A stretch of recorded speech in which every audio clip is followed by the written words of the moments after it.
हिंदुस्तान में इस समय बाबा साहब के ढोंगी भक्त लोग अनगिनत हैं। अनगिनत ढोंगी भक्त लोग, जरा गौर करिएगा।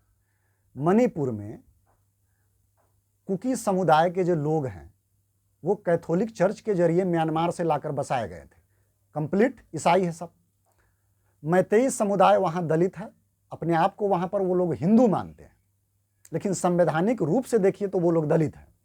वहाँ पर एक भी मनुवाद नहीं है। मैतेई समुदाय के दलित महिलाओं को नग्न करके लूटा गया, उनके घर को जला दिया गया। सरकार कटघरे में है, सरकार से सवाल जरूर पूछे जाएंगे, बिल्कुल उचित बात है।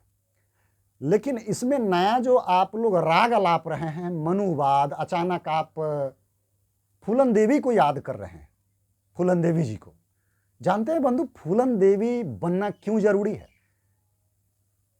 चूंकि संविधान आपको सही रूप से एक तय समय के अवधि में न्याय नहीं दिलवा पाएगा, इसलिए फूलन देवी बनना जरूरी पड़ जाता है। हम फूलन देवी जी को सत सत नमस्कार करते हैं। बिल्कुल, अन्याय पर विजय प्राप्त करने के लिए, खुद न्याय प्राप्त करने के लिए फूलन देवी बनना जरूरी बन जाता है। बिहार का डाकू बनना जरूरी पड़ जाता है। कई अनगिनत सैकड़ों फिल्म बना लिए गए इस विषय को लेकर के। संविधान कितना दागदार है, कितना मतलब कि अविश्वासी है, इस पर भी दर्जनों फिल्म बन गए और समस्त भारत के लोगों ने ताली पर ताली बजाया था। झाड़ू और हांडी का सिगुफा बता करके आपको हिंदुत्व से दूर ले जाता है। बदले में आप ईसाई बन जाते हैं।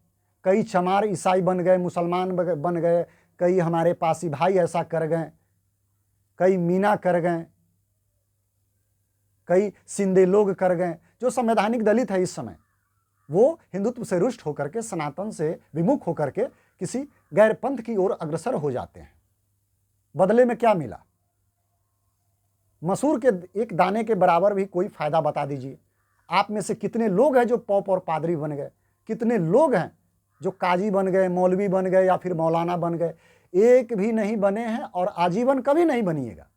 कायदे ही कायदे में मेरे बंधु चंद्रशेखर रावण, जिसने इस्लाम पंथ अपना लिया है, खुलेआम वीडियो में कहता है इस्लाम की कोई कमी निकाल दे तो मैं जीवन भर गुलामी करूंगा, लेकिन ऐसा बोलकर वो गायब हो जाता है। डिबेट किसी के साथ नहीं करेगा, चूंकि जानता है वो उसे इतनी मोटी रकम दी जा रही है ताकि पूरे दलित समुदाय को, पूरे बहुजन समाज को एक गलत रास्ते पर ले जाकर के गुलाम बनाया जाए।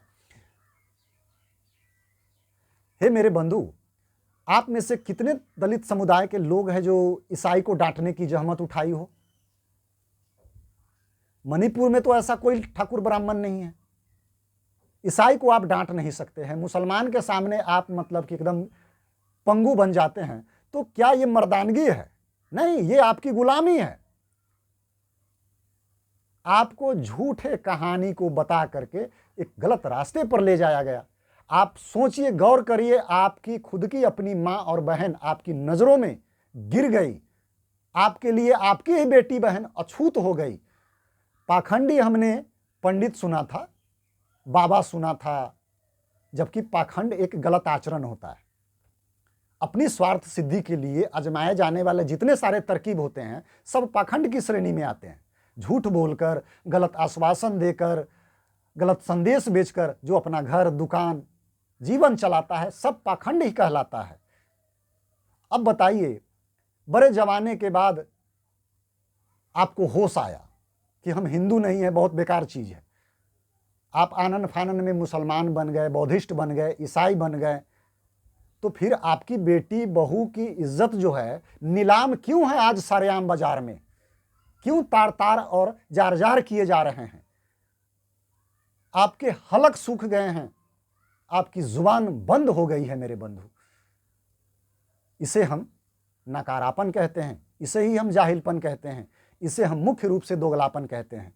ऐसा मत करिए, वरना आज भी कई वीडियो में यह सिद्ध हो जाता है कि आप लोग धोबी के कुत्ता बना दिए गए हैं, जो न घर का रहा और न ही घाट का। किसी भी वृक्ष से टूटने के बाद डाली का आज तक कोई अस्तित्व रहा है?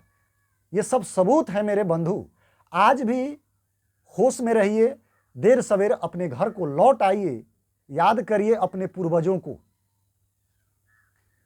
जिन्होंने अपने इसी सनातन धर्म में रहते हुए साम्राज्य खड़ा किया था, बड़े बड़े युद्ध को उन्होंने जीता था, कई दुश्मनों को उन्होंने धूल चटा दिया रणभूमि में।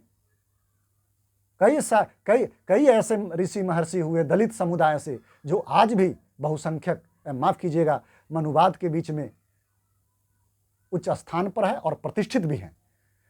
सावधान रहें, सचेत रहें और मुसलमान ईसाई को डांटने की जहमत उठाइए। और जब तक आप भीम आर्मी के चंगुल में रहेंगे तब तक निश्चय ही आपसे गुलामी करवाया जाएगा। सावधान रहें, सतर्क रहें। जय हिंद।